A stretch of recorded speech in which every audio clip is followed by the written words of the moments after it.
2028 Los Angeles Olympic দিয়ে আবারও cricket ফিরছে অলিম্পিক গেমসে। আন্তর্জাতিক অলিম্পিক কমিটি জানিয়েছে ব্যাট বলের লড়াইয়ে পুরুষ ও মহিলা বিভাগে লড়বে 6টি করে দেশ। সেই আসরে বাংলাদেশের সম্ভাবনা ঠিক কতটুকু থাকবে তা নিয়ে থাকছে বিস্তারিত প্রতিবেদন। দীর্ঘ 128 বছরের বিরতি দিয়ে আবারও অলিম্পিক গেমসে ফিরছে ক্রিকেট। 1900 সালের পর 2028 লস অ্যাঞ্জেলেস অলিম্পিকে থাকছে ব্যাটে বলের মহারণ। এর মধ্যেই the greatest show on earth খ্যাত এই ইভেন্টে কটি দেশ অংশ নেবে সেটিও নিশ্চিত হয়ে গেছে। বান্ডেল থাকলে প্রতি সেনমানিতে টাকা বাঁচবে। বিকাশ সেনমানি বান্ডেল কিনে জিতুন প্রতি লেনদেনে। আন্তর্জাতিক অলিম্পিক কমিটি জানিয়েছে স্বর্ণপদকের জন্য পুরুষ ও মহিলা বিভাগে লড়বে 6টি করে দেশ।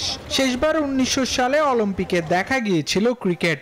সেই সময় গ্রেট ব্রিটেন স্বর্ণ ও ফ্রেঞ্চ অ্যাথলেটিক ক্লাব ইউনিয়ন রৌপ্য জয় করে।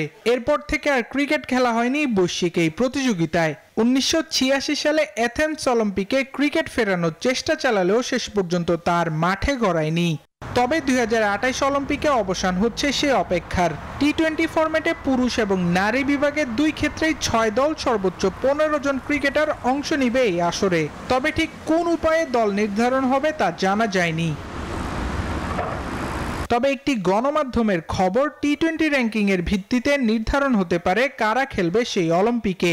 সেক্ষেত্রে এই মুহূর্তে র্যাঙ্কিং এর 9ম স্থানে আছে বাংলাদেশ। আবরার আল দাইয়ান, নিউজ 24।